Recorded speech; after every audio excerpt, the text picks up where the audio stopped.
ये बात है अगस्त 2024 की। कोलकाता पश्चिम बंगाल की एक ऐसी कहानी जो सुनने में तो हॉस्पिटल की रोजमर्रा की जिंदगी लगती है, लेकिन इसके पीछे छिपा है एक भयानक सच, धोखा, क्रूरता और खून।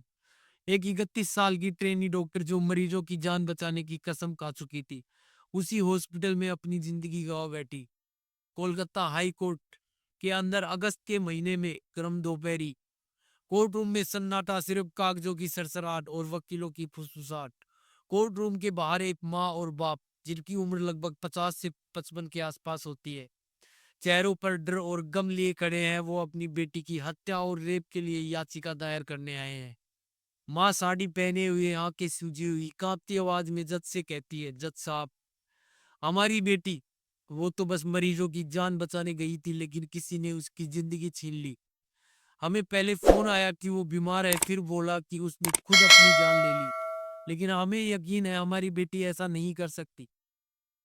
बाप सिर झुकाए हुए चुपके से अपने आंसू पोंछता है और कहता है, हमने हॉस्पिटल में 3 घंटे इंतजार किया, कोई हमें कुछ नहीं बताता, बस कहते थे बैठो, पानी पियो, बाद में बात करेंगे। फिर किसी ने आकर बोला, सेटलमेंट कर लो। ये कैसा सेटलमेंट साहब, हमारी बेटी की लाश पड़ी थी। जज का चेहरा सख्त हो जाता है। कोर्ट रूम में सन्नाटा छा जाता है। बाहर कोलकाता की सड़कों पर लोग गुस्से में हैं। हजारों लोग इस घटना के खिलाफ सड़कों पर उतर आए। सोशल मीडिया पर इसे निर्भया 2.0 कह रहे हैं। लोग कह रहे हैं कि डॉक्टर सुरक्षित नहीं तो मरीजों का क्या होगा। तभी जज गुस्से में कहता है कि ये क्या तमाशा है, अगर 7 दिन में पुलिस सबूत नहीं जुटा पाई तो ये केस सीबीआई को सौंप दिया जाएगा। और वो प्रिंसिपल जिसने इस्तीफा देकर ड्रामा किया और फिर दूसरी पोस्ट ले ली, उसे तुरंत छुट्टी पर भेजो वरना हम भेजेंगे। अगर आप इस चैनल पर नए हैं तो चैनल को सब्सक्राइब कर लीजिए ताकि आप तक हर वीडियो की सच्ची और अनसुनी कहानियां पहुंच सके। तो चलिए बिना किसी देरी के शुरू करते हैं आज की कहानी। आरजीकर मेडिकल कॉलेज और हॉस्पिटल, कोलकाता। 8 अगस्त 2024 की रात हॉस्पिटल की बिल्डिंग में हल्की सी हलचल होती है। कुछ नर्सें मरीजों को देख रही हैं, कुछ डॉक्टर कॉरिडोर में बातें कर रहे हैं। चेस्ट मेडिसिन डिपार्टमेंट में 31 साल की trainee doctor, PG second year की स्टूडेंट, अपनी नाइट शिफ्ट पर है। वो अपनी माँ को फोन करती है और कहती है कि माँ मैं ठीक हूँ, बस थोड़ा राउंड लेने जाऊंगी और मरीजों को चेक कर लूँ, फिर आराम करूंगी, तब मैं आपसे बात करूंगी। रात 11 बजे वो अपने 2 जूनियर डॉक्टर के साथ बैठकर खाना खाती है। हंसते बतियाते हुए कहते हैं कि यार आज बहुत थक गई हूँ, बस अब राउंड पूरा करने के बाद चौथी मंजिल के जो सेमिनार हॉल में जाकर थोड़ा आराम करना चाहूंगी। रात 2 बजे के आसपास वो सेमिनार हॉल में जाती है। वहां अंधेरा अंधेरा है, सिर्फ एक ट्यूबलाइट की हल्की सी रोशनी है। वो एक कुर्सी पर जाकर लेट जाती है, थकान से आंखें बंद कर लेती है। उसे नहीं पता कि ये उसकी जिंदगी की आखिरी रात है। उसी हॉस्पिटल में रात 3 बजे के आसपास संजय रोय नाम का व्यक्ति, जिसकी उम्र लगभग 35 से 36 साल होती है, लंबा चौड़ा बॉक्सर जैसी बॉडी वाला एक आदमी चेस्ट मेडिसिन बिल्डिंग में घुसता है। वो कोलकाता पुलिस की टी शर्ट पहने हुए है, जिसके चलते लोग उसे पुलिस वाला समझते हैं, लेकिन वो पुलिस में सिर्फ सिविक वॉलंटियर में है। महीने के 9,000 रुपए में काम करता है। संजय का हॉस्पिटल में आना जाना लगा रहता है। वो मरीजों को भर्ती करवाने का धंधा करता है, दलाली से पैसे कमाता है। बड़े पुलिस ऑफिसर से उसके अच्छे खासे रिश्ते होते हैं, इसलिए कोई उसे रोक टोक नहीं करता। वो रात में इधर उधर घूमता है, फिर सीधा सेमिनार हॉल की तरफ जाता है। सीसीटीवी में वो रात 3 बजे के आसपास हॉल में घुसता हुआ दिखाई देता है।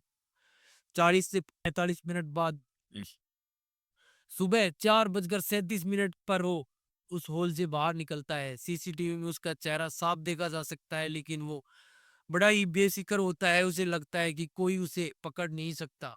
9 अगस्त 2024 की सुबह लगभग 6 बजे के आसपास हॉस्पिटल के जो सेमिनार हॉल में एक कर्मचारी साफ सफाई के लिए आता है।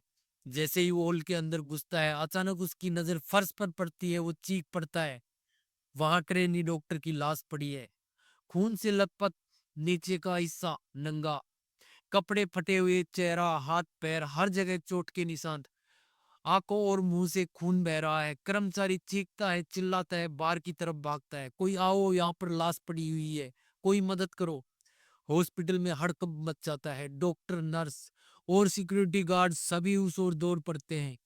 लेकिन एक तरफ कुछ लोग ऐसे भी होते हैं जो शायद हॉस्पिटल की इमेज बचाने के लिए मामले को दबाने की कोशिश करते हैं। लेकिन आखिरकार पुलिस को खबर दी जाती है और शुरुआत में पुलिस भी इस केस में ढीली पड़ जाती है। ट्रेनी डॉक्टर के माँ बाप को पहले बताया जाता है कि उनकी बेटी बीमार है, फिर कहते हैं कि उसने खुदकुशी कर ली। माँ बाप को यकीन नहीं होता। वो हॉस्पिटल पहुंचते हैं। हॉस्पिटल में 3 घंटे तक उन्हें इंतजार करवाया जाता है। कोई साफ जवाब नहीं देता। लोग कानों में फुसफुसाते हैं। आखिरकार एक आदमी उनके पास आता है और कहता है, आप सेटलमेंट कर लो, बात को यही खत्म कर दो। माँ बाप को गुस्सा और डर दोनों सताने लगते हैं कि आखिरकार हुआ क्या है। लेकिन जब उन्हें पता लगता है कि उनकी बच्ची मर चुकी है,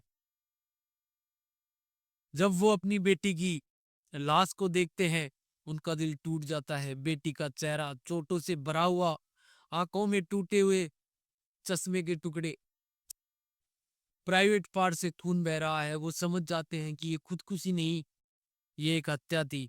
लाश को पोस्टमार्टम के लिए भेजा जाता है। रिपोर्ट आती है और सच सामने आता है।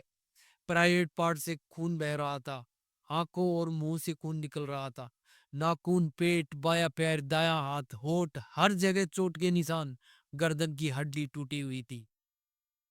रिपोर्ट बताती है कि पहले उसके साथ रेप हुआ था, फिर उसकी क्रूरता से हत्या की गई और शायद मरने के बाद भी उसके साथ गलत काम किया गया।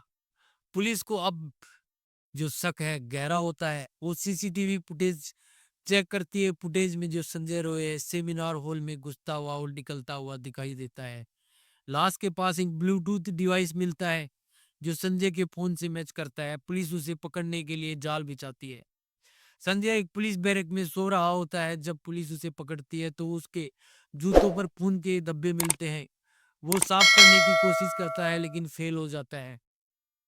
पुलिस उसे हिरासत में लेती है और पूछताछ करती है। पूछताछ के दौरान संजय पसीने से तर कुर्सी पर बेचैन बैठा रहता है। सामने पुलिस ऑफिसर गुस्से में संजय से कहता है कि संजय सच बोलना, तूने उस लड़की को क्यों मारा? सबूत हमारे पास है। संजय पहले टालम टोल करने की कोशिश करता है लेकिन आखिरकार वो टूट जाता है और कबूल करता है कि हाँ, 8 अगस्त की रात 3 बजे संजय हॉस्पिटल में घूम रहा है। वो शराब के नशे में है। उसे पोर्न देखने की बुरी लत है और उस रात भी उसने ऐसी ही एक गंदी वीडियो देखी थी। वो सेमिनार वॉल जाता है जहाँ ट्रेनी डॉक्टर अकेले सो रही है। वो उस पर टूट पड़ता है, हमला करता है। डॉक्टर विरोध करने की कोशिश करती है, चीखने चिल्लाने की कोशिश करती है, लेकिन संजय जो है एक बॉक्सर है, उसे क्रूरता से मारता है। वो उसका सिर दीवार पर दे मारता है। डॉक्टर का चश्मा टूट जाता है। शीशे के टूटे हुए हिस्से उसकी आंख में चुभ जाते हैं। वो उसका गला दबाता है जब तक उसकी सांसें बंद नहीं हो जाती। उसके साथ रेप करता है और फिर लाश को वैसे ही उसी हालत में वहां से छोड़कर चला जाता है। वो बिल्कुल बेफिक्र होता है। उसे लगता है कि जैसे उसे कोई नहीं पकड़ पाएगा, लेकिन उसका ब्लूटूथ और जूतों पर खून के निशान उसे पकड़वा देते हैं। पुलिस को और पता चलता है कि जो संजय है उसकी 4 शादियां हो चुकी हैं। 3 बीवियां उसे छोड़कर जा चुकी हैं। एक की मौत हो चुकी है। जब लोगों से बातचीत होती है तो पता चलता है कि वो अपनी बीवियों को मारता था, पीटता था। अक्सर उनके घर से चीखने चिल्लाने की आवाजें आया करती थी। उसे पोर्न देखने की बुरी लत थी। उसके अंदर ये वो डूबा रहता था और शायद उसी लत ने उसे इस भयानक कदम तक पहुंचा दिया। संजय को जेल भेज दिया जाता है। केस सीबीआई को सौंप दिया जाता है क्योंकि हाई कोर्ट को पुलिस पर भरोसा नहीं होता। हॉस्पिटल के प्रिंसिपल को भी छुट्टी पर भेजा जाता है। पूरे देश में गुस्सा भड़क रहा है। लोग सड़कों पर हैं, न्याय मांग रहे हैं। ट्रेनी डॉक्टर का पूरा परिवार टूट चुका है। माँ बाप हर दिन अपनी बेटी की तस्वीर देखकर रोते हैं। वो एक होनहार डॉक्टर थी जो मरीजों की जान बचाना चाहती थी लेकिन खुद की जान नहीं बचा पाई। अंत में मैं आपको यही कहूंगा कि ये कहानी हमें यही सिखाती है कि कोई कितना भी पढ़ा लिखा हो, कितनी भी ऊंची पोस्ट पर हो, अगर इरादे गंदे हों तो वो कातिल बन सकता है। संजय जैसे लोग समाज में छिपे गिद्ध हैं। महिलाएं न घर में सुरक्षित है न बाहर। लेकिन हार मत मानो, सचेत रहो, सतर्क रहो, अपनी लड़ाई खुद लड़ो।